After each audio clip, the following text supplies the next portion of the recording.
Every U.S. citizen has a right to constitutional personhood, which is the status of a human being with constitutional rights. Persons are protected in the U.S. Constitution by the 5th and 14th Amendment from governmental, state, or federal action.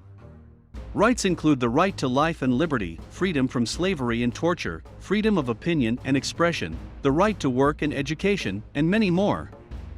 Everyone is entitled to these rights without discrimination. But what about in an increasingly digital world? What digital rights do we have as a constitutional personhood? Intentionally or unintentionally, the answer to that question has never been legally answered. In the process, human rights are being trampled on and digital privacy is being obliterated before it even has a chance to be properly defined.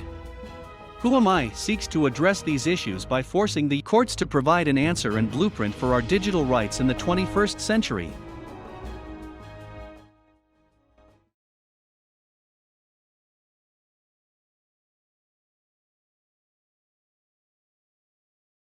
In 1900, the Bureau of Census created a registration of standard certificates for live births, and in 1907 the USA created the form for birth certificates.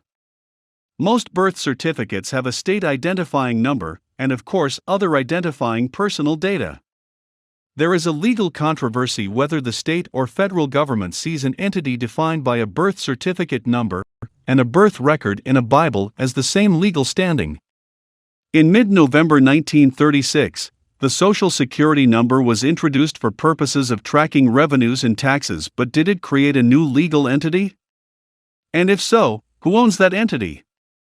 Who am I is a true legal question. Am I a person naturally born with constitutional rights as a mammal of the Homo sapiens species, or am I a legal entity like the United States of America Incorporated? Since the turn of the 21st century, laws and rights for everything from the criminal system to the entertainment industry have been rewritten and renegotiated to be more applicable to the digital age, but individual rights have remained stagnant, if not regressive. The Who Am I movement seeks to rectify this issue. In the entertainment industry, new contracts and laws were created to define the rules and protocols for usage, storage, and replication of digital assets.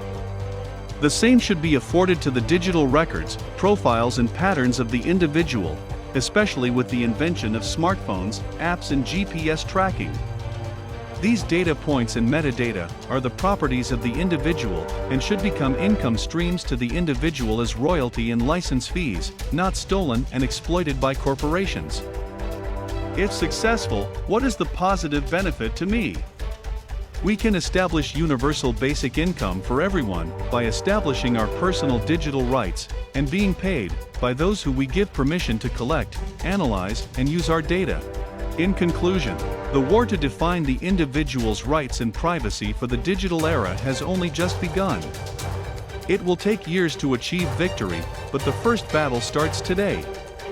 With your support of the Who Am I campaign, we will lay out the battlefield and establish a network of allies who can effectively contribute and sustain a multi-front legal attack.